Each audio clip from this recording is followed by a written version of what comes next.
আচ্ছা, তোমরা কি জানো যে আমাদের সমাজে কেন বই পড়ার অভ্যাস গড়ে ওঠে না? কেন আমরা শুধু বই মুখস্থ করার জন্য পড়ি কিংবা পরীক্ষায় ভালো একটা মার্ক পাওয়ার জন্য বই পড়ি? আমরা কেন কোনো কিছু জানার জন্য অথবা কোনো কিছু শেখার জন্য বই পড়ি না? তোমরা যদি জেনে থাকো তাহলে কমেন্ট করে জানাও, কারণ আজকে আমরা পড়বো বই পড়ার প্রবন্ধটি লিখেছেন প্রমথ চৌধুরী। তোমরা যারা ইতিপূর্বেও আমার ক্লাস করেছো তোমরা নিশ্চয়ই জানো যে আমি গল্পের খুব সুন্দর করে সামারাইজ করে তোমাদের সামনে উপস্থাপন করার চেষ্টা করি, যেন তোমরা খুব সহজেই গল্পের মূল ভাব অর্থাৎ কবি কি বুঝাতে চাচ্ছেন সেটা বুঝতে পারো। তো চলো দেরি না করে শুরু করি আমাদের আজকের এই আলোচনা, বই পড়া। প্রমথ চৌধুরী তার বই পড়া প্রবন্ধে বই পড়ার গুরুত্ব, আমাদের শিক্ষা ব্যবস্থার যে ত্রুটি রয়েছে সেগুলো, লাইব্রেরির প্রয়োজনীয়তা এবং জ্ঞান অর্জনের প্রকৃত উদ্দেশ্য নিয়ে আলোচনা করেছেন। তিনি দেখিয়েছেন যে আমাদের সমাজে বই পড়াকে তেমন একটা গুরুত্বই দেওয়া হয় না, অথচ একটি জাতির উন্নতির জন্য বই পড়ার অভ্যাস খুবই গুরুত্বপূর্ণ। প্রিয় শিক্ষার্থীবৃন্দ, তোমাদের বোঝার সুবিধার্থে এই পুরো বই পড়া প্রবন্ধটিকে আমরা কয়েকটি ভাগে ভাগ করেছি, যেন তোমরা খুব সহজে জিনিসটা বুঝতে পারো এবং পরীক্ষার খাতায় খুব সহজেই অ্যান্সার করতে পারো। তো চলো শুরু করি আমাদের আজকের আলোচনা, বই পড়া। বই পড়ার প্রতি উদাসীনতা। প্রমথ চৌধুরী বলেন, আমাদের দেশে বই পড়ার প্রতি সাধারণ মানুষের তেমন কোনো আগ্রহ নেই। এদিকে দারিদ্র্যের কারণে মানুষ জীবিকার চিন্তায় ব্যস্ত, অন্যদিকে অনেকে বই পড়াকে শুধুমাত্র পরীক্ষায় পাশ করার মাধ্যম হিসেবেই দেখে। ফলে জ্ঞান অর্জনের যে আসল উদ্দেশ্য সেটি হারিয়ে গেছে। আমরা সব করে গান শুনি, নাটক দেখি, খেলা দেখি, কিন্তু বই পড়ার ক্ষেত্রে সেই শখের পরিচয়টা আমরা দেই না। অথচ বই পড়ার মাধ্যমে মানুষ নতুন জগৎ সম্পর্কে জানতে পারে, নিজেকে উন্নত করতে পারে। কবি আরো বলেন, বিদেশে বই পড়ার সংস্কৃতি অনেক বেশি গড়ে উঠেছে। সেখানে লোকজন অবসর সময় পেলেই বই পড়ে, ট্রেনে, বাসে বা পার্কে বসেও বই পড়ার চিত্র অহরহই দেখা যায়। কিন্তু আমাদের দেশে এমন দৃশ্য খুব কম দেখা যায়। লেখক মনে করেন এর কারণ হলো আমাদের জাতিগতভাবে শৌখিন না হওয়াকে। আমরা বই পড়াকে আনন্দের উৎস হিসেবে দেখি না, বরং আনন্দের উৎস হিসেবে না দেখে আমরা কেবল পরীক্ষায় ভালো ফল করার জন্যই বই পড়ি। অর্থাৎ পরীক্ষায় কিভাবে ভালো মার্কস পাবো সেটাই আমাদের সারাদিন মাথায় ঘুরতে থাকে, শুধু এজন্যই আমরা বই পড়ে থাকি। শিক্ষা ব্যবস্থার সমস্যা ও মুখস্থবিদ্যার অভিশাপ। লেখক মনে করেন আমাদের দেশে শিক্ষা ব্যবস্থা মূলত মুখস্থ বিদ্যার উপরে নির্ভরশীল।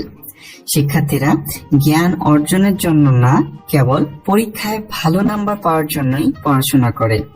এতে করে তারা সত্যিকারের জ্ঞান লাভ করতে পারে না, বরং শুধু অক্ষর চিনে মুখস্থ করার দক্ষতা বাড়ে। তিনি একটি মজার উদাহরণ দিয়ে আমাদের বুঝিয়েছেন, অনেক মা চান তাদের সন্তান স্বাস্থ্যবান হোক, তাই জোর করে তারা কি সন্তানকে দুধ খাওয়ান, কিন্তু হজম শক্তি না থাকায় সে দুধ তার জন্য আর উপকারী হবে না, বরং কি হবে, ক্ষতিকরী হবে। একইভাবে আমাদের শিক্ষা ব্যবস্থায় শিক্ষার্থীদের প্রচুর বই পড়তে বাধ্য করা হয়, কিন্তু তারা সেগুলো সত্যিকারের অর্থ বুঝতে পারে না। ফলে এই শিক্ষা তাদের মেধার বিকাশ ঘটায় না, বরং চিন্তা শক্তিকে সংকীর্ণ করে ফেলে। তিনি বলেন, পাশ করা আর শিক্ষিত হওয়া এক জিনিস না। পাশ করার জন্য মুখস্থ করলেই চলে, কিন্তু শিক্ষিত হওয়ার জন্য নিজের আগ্রহ থেকে জ্ঞান অর্জন করতে হয়।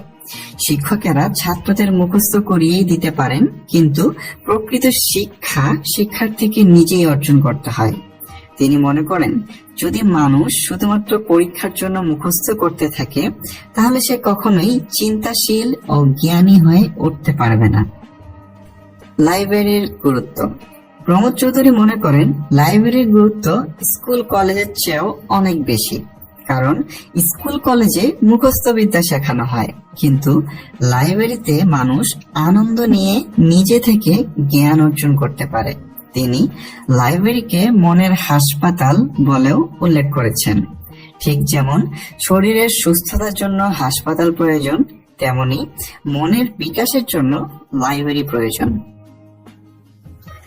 তিনি বলেন, যদি মানুষ সত্যিকারে শিক্ষিত হতে চায় তাহলে তাকে লাইব্রেরিতে যেতে হবে। সেখানে গিয়ে বিভিন্ন ধরনের বই পড়তে হবে, কারণ পাঠ্য বইয়ের বাইরেও জ্ঞানের অনেক দিক রয়েছে। লাইব্রেরির বই মানুষের কল্পনা শক্তিকে প্রসারিত করে এবং নতুন নতুন চিন্তা করতে শেখায়। বই পড়ার প্রয়োজনীয়তা ও উপকারিতা। লেখক মনে করেন বই পড়া শুধুমাত্র বিনোদনের জন্যই নয়, এটি মানুষের মনন ও চরিত্র গঠনের জন্য অত্যন্ত গুরুত্বপূর্ণ। যে জাতির মানুষের চিন্তার পরিধি ছোট, সে জাতি কখনোই উন্নতি করতে পারে না।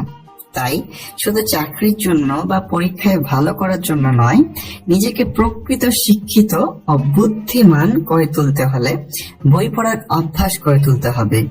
তিনি বলেন, আমাদের দেশে অনেক শিক্ষিত মানুষ আছে, কিন্তু তারা বাধ্য হয়েই বই পড়েন। তারা আনন্দের জন্য বই পড়েন না, বরং চাকরির প্রয়োজনে বা পরীক্ষায় পাশ করার জন্য বই পড়েন। এ কারণেই আমাদের দেশে প্রকৃত জ্ঞানী ও চিন্তাশীল মানুষের সংখ্যা কম। তিনি মনে করেন, যদি মানুষ সত্যিকারের জ্ঞান অর্জন করতে চায়, তাহলে তাকে নিজের আগ্রহ থেকেই বই পড়তে হবে। এই প্রবন্ধের মূল বক্তব্য হলো, বই পড়া শুধু পরীক্ষার জন্যই নয়, এটি মানুষের চিন্তা শক্তিকে প্রসারিত করে এবং তাকে প্রকৃত শিক্ষিত করে তোলে। আমাদের শিক্ষা ব্যবস্থার সীমাবদ্ধতা কাটিয়ে ওঠার জন্য নিজে থেকে বই পড়ার অভ্যাস করে তোলার কোনো বিকল্প নেই। তিনি মনে করেন বই মানুষের সবচেয়ে ভালো বন্ধু, কারণ এটি আমাদের নতুন কিছু শেখায়, চিন্তা শক্তিকে বাড়ায় এবং আমাদের জ্ঞানের জগৎকে প্রসারিত করে। তাই শুধু পাঠ্য বই নয়, বিভিন্ন ধরনের বই পড়ার অভ্যাস গড়ে তুলতে হবে, তবেই আমরা সত্যিকারের শিক্ষিত জাতিতে পরিণত হব। সুপ্রিয় শিক্ষার্থীবৃন্দ, এই ছিল আমাদের বই পড়া প্রবন্ধের মূল ভাব। তোমরা কি নিয়মিত বই পড়ো? কি ধরনের বই পড়তে তোমাদের ভালো লাগে কমেন্টে জানাতে ভুলবে না কিন্তু। ভিডিওটি যদি ভালো লেগে থাকে তাহলে একটা লাইক দিয়ে এবং কমেন্ট করে জানাতে পারো আমাদের, এবং সাবস্ক্রাইব করে আমাদের চ্যানেলের সাথেই থাকতে পারো। দেখা হবে পরের কোনো ভিডিওতে। ততদিন ভালো থাকো, সুস্থ থাকো এবং শিখতে থাকো।